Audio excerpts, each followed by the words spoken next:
ओम को सभी जानते हैं। ओम एक संस्कृत शब्द नहीं है, एक देवनागरी शब्द है।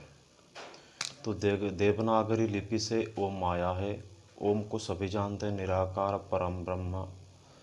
तो ओम से ही प्रकृति का सृष्टि हुई है।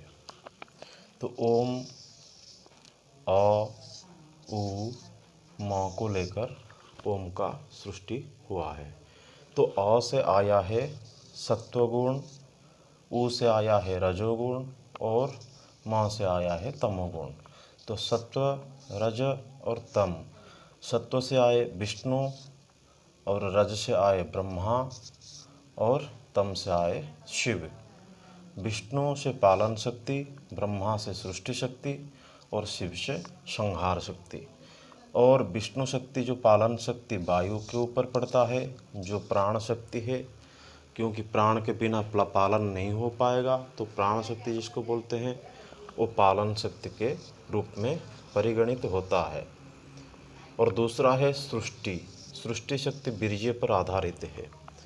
तो वीर्य शक्ति के ऊपर सृष्टि शक्ति का प्रभाव पड़ता है, तो संसार आगे बढ़ता है वीर्य शक्ति से। तो इसके बाद आया मन। मन से संहार शक्ति का प्रभाव मन के ऊपर पड़ता है। जैसे कि अगर आप किसी का मन खराब है तो वो मन सोचना कर दिया कि मैं आज आत्महत्या कर लूँ, तो उनका मन ही उसको आत्महत्या के लिए ले जा रहा है। यानी कि मन के ऊपर संहार शक्ति का प्रभाव पड़ता है। और सृष्टि वीर्य के ऊपर प्रभाव डालता है। अगर वीर्य के ऊपर सृष्टि प्रभाव डाला, अगर आपका वीर्य यानी कि संपूर्ण सृष्टि तत्व से बाहर आ गया, तो आपका संसार आगे नहीं बढ़ पाएगा। संसार यहीं से बंद हो जाएगा आपका। तो पालन शक्ति वायु। तो वायु, जल, ये सभी पालन शक्ति के हिसाब से आते हैं। आगे मैं आपको बताऊंगा। ये जो वायु है, ये अगर रुक जाएगा तो आपका जीवन शक्ति यानी कि पालन शक्ति आपका बंद हो जाएगा। इसके बाद आते हैं एकादश इंद्रियां। एकादश इंद्रियां और इंद्रियों के ऊपर प्रभाव मैं आपको बताऊंगा।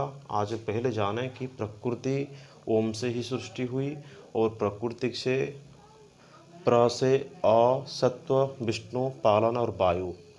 क्रू से उ, रजगुण, ब्रह्मा, सृष्टि और वीर्य। ती से म, तम, शिव, संहार और मन। ये सभी प्रकृति के नियम से ही चलते हैं और प्रकृति ही दुनिया में सब कुछ प्रभाव डालती है। और प्रकृति के हिसाब से सभी जितने भी वैज्ञानिक से लेकर विद्वान से लेकर पंडित तक जितने भी होते हैं, प्रकृति का नियम को मानना पड़ता है और प्रकृति के हिसाब से सभी वशवर्ती होते हैं। महादेव।